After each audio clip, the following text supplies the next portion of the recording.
Good afternoon. This is Frida, and it was time for Miss Gabby Gale to take a nap, and she had a fit. She said she did not want to take a nap, and she cried and cried until I finally came up with the idea that I would read her a story if she would lay down in her bed and take a nap. So that seemed to satisfy her. So I'm going to read her a story, and she's got her little black poodle here with her, and she has another Halloween outfit on. She looking kind of cute with her little pacifier and her little Halloween bow. So we're going to read her today, and you all can listen in with us if you'd like. The story of Stone Soup. This was one of my favorite stories. You can hear my poodle over there. She's wanting to get in on the action too. But this was one of my favorite stories growing up, and it's got such a good meaning. One day, a traveler was passing through a village. Times were hard, and people were not particularly warm or hospitable to strangers, or to each other for that matter.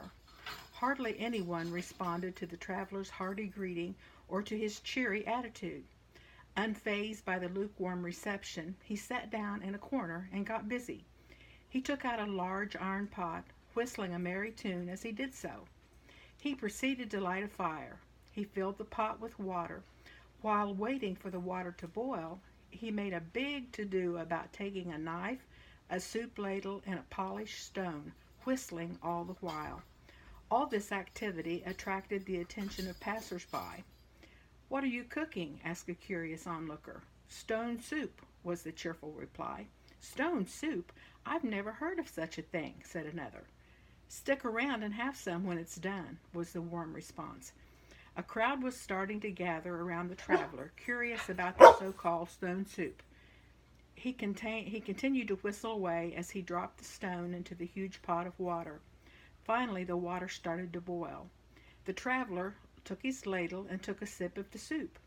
"How does it taste?" asked a voice from the crowd. "It tastes good," said the traveler, "but it would taste even better if it had a couple of potatoes," he added wistfully. "I have some potatoes," volunteered an elderly lady. She came forward and handed them over to the traveler. He peeled and chopped them expertly and added them to the soup. He took another sip. He declared it the best stone soup ever, but conceded that it would taste even better if it had carrots in it. "I think I have some carrots somewhere," said a man who was standing watching the whole thing. He ran home and quickly came back with a handful, which he handed over to the traveler. The traveler continued to stir his concoction. Every time he would taste the soup, he would smack his lips and declare it the best ever, but would add that it would taste better if only it had this ingredient or that. Cries of "I have leftover meat," or "I have some onions, salt, pepper, etc., rang through the crowd. People offered all kinds of stuff from their garden or pantry in the hope that the soup would taste better. In the meantime, the waiting crowd sat down, exchanged pleasantries, and even played music. Everyone agreed that it was the most fun they'd had in a long time. Pretty soon the soup was starting to smell really good. The traveler took another sip of the soup and declared it done. He ladled generous servings of it into the bowls and handed them around. Everyone thanked the traveler for the marvelous stone soup and asked him for the secret. The traveler revealed to them that it was not the stone that made the soup taste good, but all the other ingredients that everyone contributed.